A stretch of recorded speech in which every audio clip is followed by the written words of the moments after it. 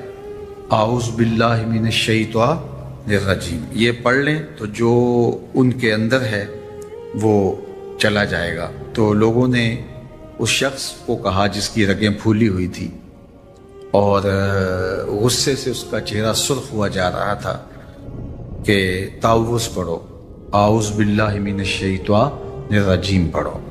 اور یہ اللہ تعالیٰ نے قرآن مجید میں ارشاد فرمایا ہے کہ جب غصے سے انسان بے قابو ہو جائے تو اس کو چاہیے کہ وہ اپنے غصے سے باہر نکلنے کے لیے تعوذ پڑھے۔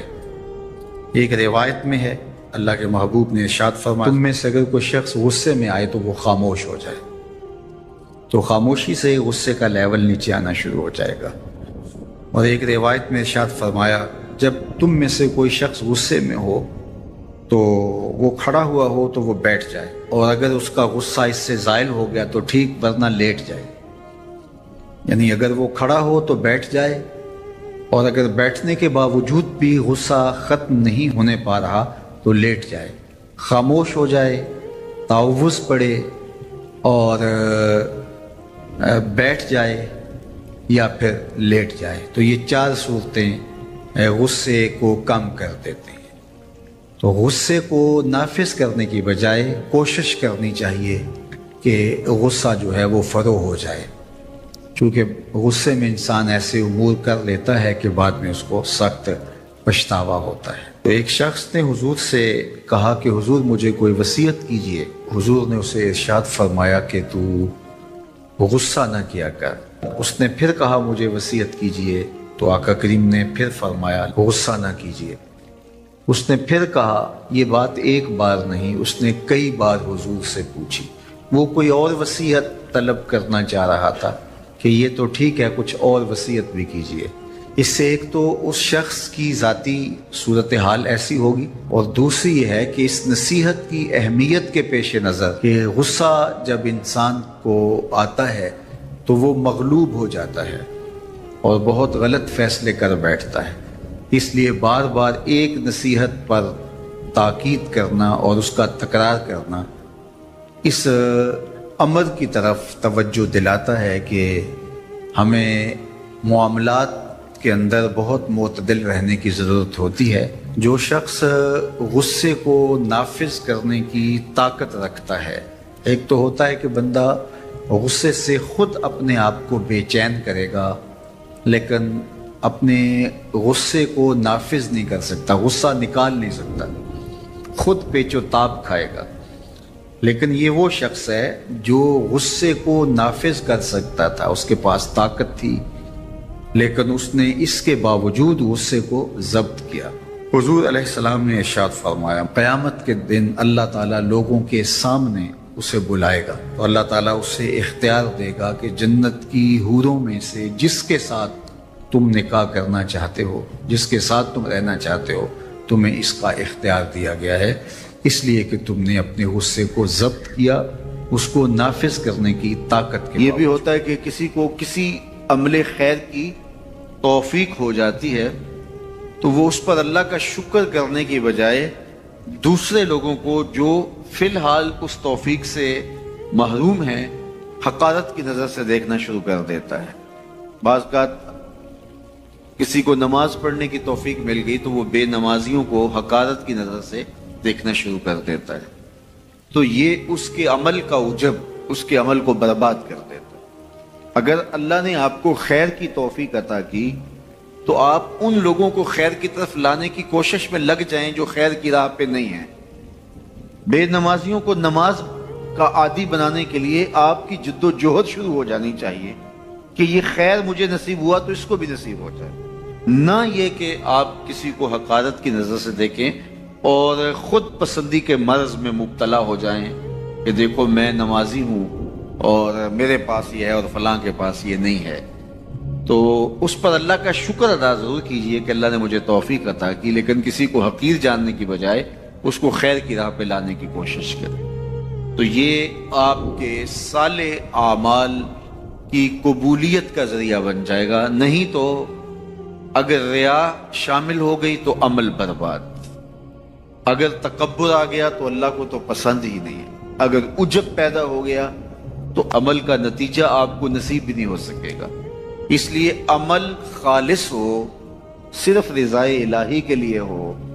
وہ عمل مرد نے کیا ہے یا عورت نے کیا ہے اس سے غرض نہیں ہے.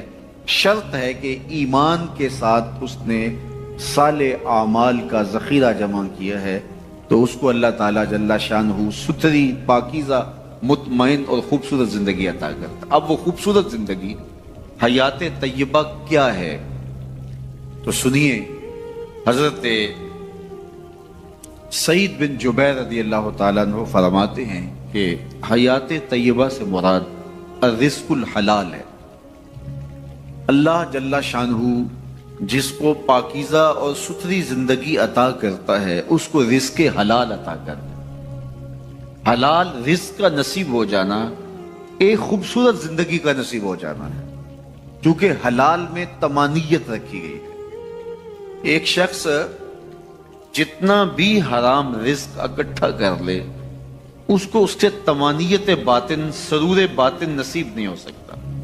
اس کے اندر اطمینان اور قرار نہیں آ سکتا، کیونکہ حرام میں یہ ہے ہی نہیں.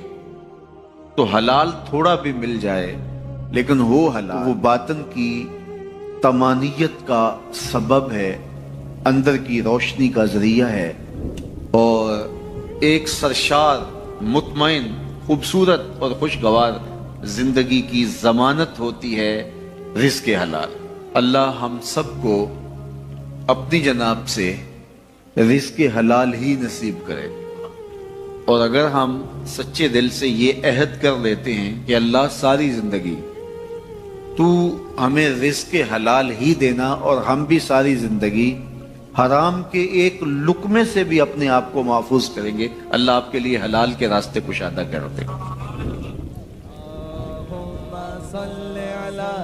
سیدنا و مولانا محمد، اللہم صل علی سیدنا و مولانا محمد. اللہ کے شعر ہے در کرار پر درود